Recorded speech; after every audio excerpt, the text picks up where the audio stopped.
шукаю роботу. Правда, я її шукаю без резюме, бо я не знала, як воно пишеться.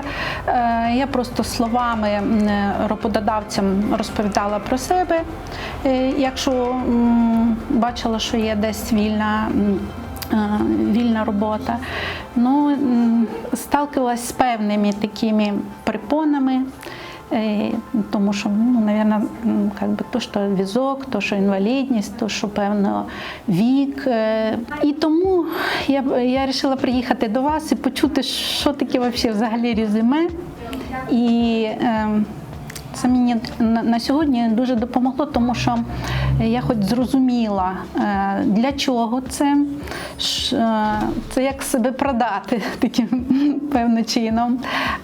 І дуже інтересно було послухати це від людини, яка вже цим займається. Поспілкувалася з Танією Мосін і завдяки їй зрозуміла бачення, що можна копірайтингом займатися. Ну, є багато можливостей, а потім вже можна буде думати про інші якісь досвіди в роботі. Ну, для мене був найбільш корисним саме написання резюме.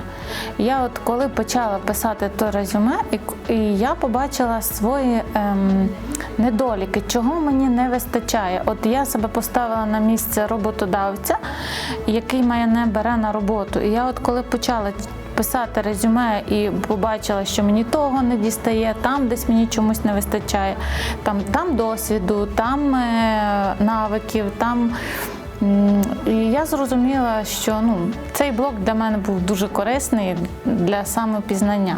Як преподнести себе правильно, чітко і зрозуміло, не тільки в резюме, але і для роботодавця?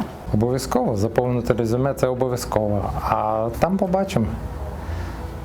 Буду намагатись, я знаю, спробую одне резюме, якщо не вийде, буде друге, третє і так далі. Сьогодні був захід, який називається «Інклюзивні робочі місця для людей з інвалідністю», оскільки проблема працевлаштування саме цієї категорії населення є надзвичайно актуальною.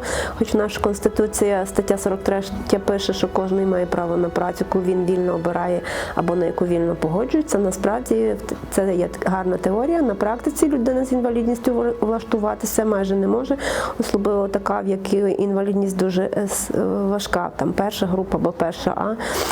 І тому роботодавців є багато, таких людей вони не беруть, тому що тут треба створювати спеціальні робочі місця, окремий режим праці, менше годин робочих. І саме тому сьогодні збиралися такі люди, які це обговорювали, вчилися писати резюме. Захід був дуже потрібний, корисний, ми спілкувалися, люди різні, але мають такі якісь певні проблеми, і тут знаходили якісь такі спільні рішення.